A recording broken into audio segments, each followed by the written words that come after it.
नमस्कार। आप सभी का हमारे YouTube चैनल क्या नॉलेज हब में स्वागत है। आज जिस टॉपिक के बारे में हम डिस्कस करेंगे उस टॉपिक का नाम है डिस्क्रिमिनेंट फार्मूला। पहले जो हमने डिस्कशन किया था वो फैक्टराइजेशन के बारे में कि किसी भी लीनियर इक्वेशन का फैक्टराइजेशन, किसी भी लीनियर इक्वेशन का जो फैक्टराइजेशन के थ्रू x का जो मान होता है या x की जो वैल्यू होती है कैसे फाइंड आउट करते हैं। ठीक है, पिछले वीडियो में आप जाके देख सकते हो कि फैक्टराइजेशन हम कैसे निकालते हैं। फैक्टराइजेशन कॉम्पिटिटिव एग्ज़ाम के पॉइंट ऑफ व्यू से और स्कूल एग्ज़ाम के पॉइंट ऑफ व्यू से दो इम्पॉर्टेंट है काफ़ी। ठीक है, तो हमने x square plus 5x plus 6 इसका पिछले वीडियो में इससे रिलेटेड जो है हमने वीडियो बनाया हुआ था।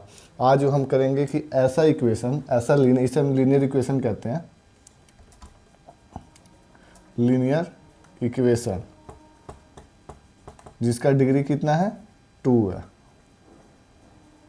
तो ऐसा लीनियर इक्वेशन जिसका फैक्टर नहीं बन सकता उसको हम हमेशा डिस्क्रिमिनेंट फार्मूला से सॉल्व करते हैं। डिस्क्रिमिनेंट फार्मूला जो है किसी भी लीनियर इक्वेशन के लिए जिसका डिग्री 2 है उसके लिए एप्लीकेबल है। ठीक है, तो डिस्क्रिमिनेंट फार्मूला में भी x की हम वैल्यू निकालते हैं, लेकिन जो वो वैल्यू निकलती है मैक्सिमम हम इमेजिनरी जो हमारे पास लीनियर इक्वेशन होता है उसके लिए ये फार्मूला एप्लीकेबल होता है। लेकिन फैक्टराइजेशन जो होता है ये रियल वैल्यू के लिए होता है। कहने का मतलब है कि ये ईजीएस्ट मेथड है और इससे जो x की वैल्यू निकलती है वो डायरेक्ट निकलती है। लेकिन जो डिस्क्रिमिनेंट फार्मूला है इससे रियल वैल्यू भी निकल जाती है और इमेजिनरी, कहने का मतलब है इससे रियल प्लस इमेजिनरी दोनों वैल्यू निकलती है x की, लेकिन इससे सिर्फ रियल वैल्यू ही फाइंड आउट होगी। ये याद रखना, रियल वैल्यू। ठीक है, तो कहने का मतलब है अगर आपको ये जानना है कि डिस्क्रिमिनेंट फार्मूला कैसे निकलते हैं तो आप वीडियो को अंत तक देखिए। तो इसमें सबसे पहला जो होता है कि डिस्क्रिमिनेंट को हम d से रिप्रेजेंट करते हैं और जो d की वैल्यू होती है वो b स्क्वायर माइनस 4ac के इक्वल होती है। अब आप सभी को यहाँ पे ये पता होना चाहिए कि b का मतलब क्या है, a का मतलब क्या है और c का मतलब क्या है और d का मतलब क्या है। d का मतलब होता है डिस्क्रिमिनेंट जिसे d से रिप्रेजेंट करते हैं। BAC ये सारा यहाँ इक्वेशन से हमें फाइंड आउट होगा।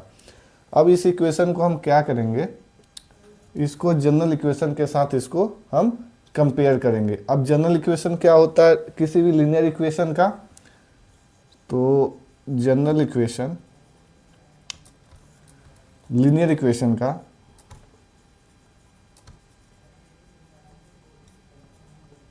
जिसकी डिग्री कितनी है 2 है, इसको हम क्वाड्रेटिक इक्वेशन भी कहते हैं। क्वाड्रेटिक इक्वेशन का मतलब होता है कि पहले 2 डिग्री होगा, फिर उसका डिग्री 1 होगा, उसके बाद क्या होगा कांस्टेंट होगा। अब ध्यान दीजिएगा आप, यहाँ पे डिग्री 2 है, यहाँ कुछ नहीं मतलब डिग्री 1 है, यहाँ पे क्या है कांस्टेंट है। कभी भी फैक्टराइजेशन करने के लिए इस फॉर्म में इक्वेशन होना चाहिए या डिस्क्रिमिनेंट भी निकालने के लिए इस फॉर्म में इक्वेशन होना चाहिए। ठीक है, तो इसका जो जनरल इक्वेशन है एक्स स्क्वायर प्लस ax, या आप ऐसे कह सकते हो ax square plus bx plus c equal to 0। A भी 0 के इक्वल होता है। अब ध्यान से आप इस इक्वेशन को देखोगे, जो हमारा जनरल इक्वेशन है ये हमारा हो गया जनरल इक्वेशन, ये हमारा हो गया क्वेश्चन का इक्वेशन। तो क्वेश्चन का इक्वेशन, इस इक्वेशन से क्या मतलब यहाँ पे माइनस भी हो सकता है, यहाँ माइनस हो सकता है, यहाँ माइनस हो सकता है, या माइनस के 6 हो सकता है, कोई वैल्यू हो सकती है। ठीक है, लेकिन जनरल इक्वेशन हमेशा आपका प्लस के फॉर्म में होगा और जो हम इसके बाद इसके साथ कंपेयर करेंगे वो इसी के हिसाब से वैल्यू निकलेगा। ठीक है, अब यहाँ पे क्या है ए एक्स स्क्वायर है, यहाँ पे क्या है कुछ नहीं है तो 1 है, 1 एक्स स्क्वायर है, एक्स स्क्वायर से एक्स स्क्वायर कैंसिल हो गया, ए की वैल्यू क्या आ गई 1, तो यहाँ पे आपकी ए की वैल्यू निकल गई 1। यहाँ पे क्या है बी एक्स, यहाँ पे क्या है 4x, एक्स की वैल्यू क्या आपकी, एक्स कैंसिल हो गया, बी की वैल्यू क्या आ गई 4। सी यहाँ पे क्या है, कांस्टेंट है, यहाँ पे कांस्टेंट क्या है, प्लस का 6 है। ये याद रखना है कि प्लस और माइनस वैल्यू को इग्नोर नहीं करना है, जैसे जो साइन लगा हुआ उस साइन को हमें साथ में लेके चलना है, ठीक है। तो A1 आ गया, B4 आ गया, C6 हो गया। तो ये आपका सॉल्यूशन हो गया कि यहाँ से B स्क्वायर जो हमारा फार्मूला था डिस्क्रिमिनेंट का -4AC, तो ABC की वैल्यू कैसी आई, ठीक है। अब इसका जो ओवरऑल फार्मूला होता है x निकालने का, आपको मैं यहाँ बता दे रहा हूँ, जो ओवरऑल फार्मूला होता है x निकालने का, वो फार्मूला होता है -b plus minus √d divide by 2a।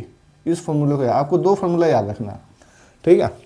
कभी भी डिस्क्रिमिनेंट फार्मूला आपको अगर फैक्टराइजेशन नहीं आता है और एग्जाम में ये पूछा जाता है कि आपको x की वैल्यू फाइंड आउट करनी है, उस केस में आप डिस्क्रिमिनेंट फार्मूला से भी सॉल्व कर सकते हैं, सिर्फ वन मेथड अप्लाई करके, जिनको फैक्टराइजेशन में डिवाइड करने में प्रॉब्लम होता है। लेकिन अगर आपको दोनों फार्मूले आते हैं तो मैं ये कहूँगा पहले फैक्टर बना के देखिए।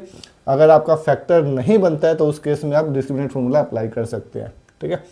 तो डिस्क्रिमिनेंट फार्मूला में आपको तीन चीज़ें पता होनी चाहिए। पहला, d जो होता है B² - 4AC के इक्वल होता है। दूसरा, जो x का वेरिएबल जो है वैल्यू निकालने का जो फार्मूला होता है -b plus minus √d divide by 2a। तीसरा, आपका जनरल इक्वेशन पता होना चाहिए, जिसके साथ हमें मेन इक्वेशन को क्या करना है, कंपेयर करना है। अब आपकी a की वैल्यू निकल गई, b की वैल्यू निकल गई, कंपेयर करके c की वैल्यू निकल गई। ये आपका ओवरऑल इक्वेशन है। अब इक्वेशन में आपने क्या करना है, वैल्यू पुट करनी है। तो -b की वैल्यू आपकी कितनी थी यहाँ पे, 4, तो -4 हो गया, प्लस माइनस। अब यहाँ पे क्या, √d डिवाइड बाय 2a। की वैल्यू आपकी यहाँ पे कितनी निकली है, 1। अब हमारे पास d की वैल्यू रहेगी। अब d की वैल्यू यहाँ कैसे निकालोगे, d इक्वल टू क्या होता है, B² - 4AC। b कितना है, 4 का स्क्वायर -4। a की वैल्यू कितनी है, 1। c की वैल्यू कितनी है, 6। तो 4 का स्क्वायर कितना हो गया, 16। 4 × 6 24। जब आप इसको सॉल्व करोगे तो क्या हो जाएगा, -8 आ गया आपका d की वैल्यू, ठीक है। मैं आपको फिर से दोबारा रिपीट कर रहा हूँ। डिस्क्रिमिनेंट फार्मूला निकालने के लिए आपको तीन चीज़ों की ज़रूरत है। पहला, d का फार्मूला क्या होता है, d कैसे निकालते हैं, तो उसका फार्मूला होता है B² - 4AC। दूसरा फार्मूला क्या होता है, x का value -b plus minus √d divide by 2a। Overall ये फार्मूला होना चाहिए, ठीक है। ये दो हो गए। अब यहाँ से BAC की वैल्यू निकालनी है, तो उसके लिए मैं थर्ड इक्वेशन, जनरल इक्वेशन आपको पता होना चाहिए, ठीक है। तो अब d की वैल्यू यहाँ कितनी आ गई, -8। तो यहाँ पे मेन इक्वेशन जो है आपका डिस्क्रिमिनेंट का, उसमें यहाँ पे आप पुट कर दोगे, जहाँ से x की वैल्यू निकलेगी। अब यहाँ पे जो वैल्यू, जब भी स्क्वायर रूट में माइनस वैल्यू आ जाए तो उस केस में हमारा वो जो इक्वेशन होता है स्क्वायर रूट को जो हम सॉल्व करते हैं, तो आयोटा स्क्वायर की वैल्यू जो होती है -1 के इक्वल होती है। ये आपको याद रखना है, ठीक है। ये आयोटा का मतलब ही होता है इमेजिनरी वैल्यू।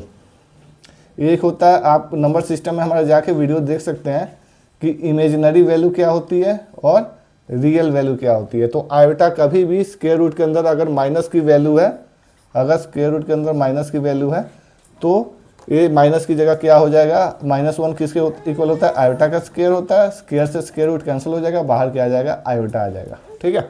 ये सॉल्व करने का ये प्रोसेस है इसका। तो यहाँ पे क्या था, -4 था, प्लस माइनस -1 को आप क्या लिख सकते हो, आयोटा का स्क्वायर। 8 को क्या लिख सकते हो, 3 × 2, ठीक है, डिवाइड बाय 2 × 1 क्या हो गया, 2 हो गया। तो -4 प्लस माइनस, आयोटा स्क्वायर है, स्क्वायर रूट से कभी भी जो दो चीज़ें होती हैं बाहर की तरह निकलता है सिंगल, तो आयोटा स्क्वायर का एक आयोटा बाहर निकलेगा।